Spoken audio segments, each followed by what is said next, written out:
to hope that there's more than this, even if there's nothing wrong with this. That's who I am, isn't it? Who I really am.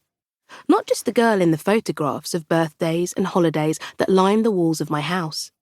Not just the star of my parents' stories.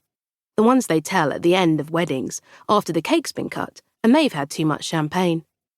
Or when a song comes on the radio and they turn to one another and smile, then turn to me and smile a little wider. I'm every mistake I've made. Every scar I've earned. I'm in the songs I listen to on repeat. In the clothes I'm not brave enough to wear. And the sentences I underline in books. That's who I am. Not just the me everyone knows. The me who is chronically early for everything and hates kidney beans and overwaters succulents, but I'm all the things I'm too scared to say out loud as well. I'm every hope, every fear, every wild thought that makes me weak and woozy with the promise of something else. Something beyond me. Beyond the borders of photographs and my parents' stories and this tiny corner of the universe that I tread. I'm more than what people think they know. More than this endless, exhausting feeling of something shifting, trying to make space, but there isn't enough room. Mara Malakar, only child of Vasudeva and Madeira, born in Brighton and still here. Still in the house on Toronto Terrace my parents brought me back to 16 years ago. Still in the bedroom overlooking the garden, the one my father painted pink before I was born, and has been every conceivable colour since then. Mara Malakar, who is bad with numbers and instructions but always answers her phone, who reads too many books and loves words, even if, until now, they've been contained to the corners of my notebooks that aren't too pretty to use. Other people's words knotted with my own. Lyrics and lines from stories that made me light-headed with relief that a stranger could know something about me before I did. Scruffy ink and paper time capsules of whatever I was feeling, which, I told myself, I didn't need to feel once I'd written it down. But I want to feel it this time.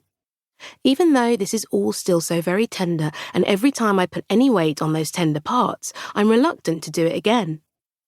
And I'm even more reluctant to write it down in case I dilute it somehow because I can't find the right words to articulate the misery and magic of it all. But I must, because I'm terrified that if I don't, I'll forget. Memory is fickle, isn't it? It can fail you when you need it most. It lies to you, convinces you that something happened when it didn't.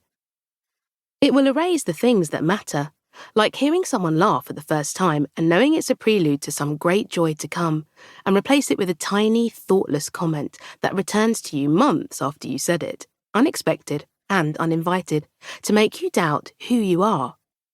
That's why I need to write this down now, before I forget. So forgive me if it isn't perfect. But that's another thing I've learned. Things don't need to be perfect. They just need to be true. Chapter 2. I met Nico last June.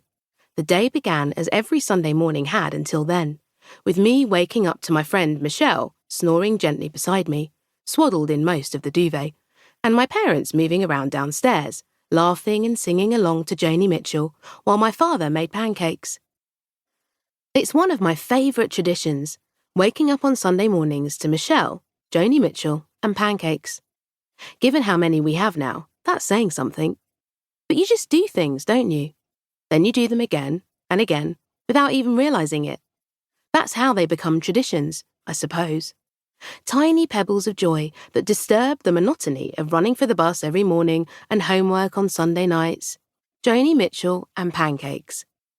My and Michelle's birthday, Diwali at our house, Lunar New Year at Michelle's.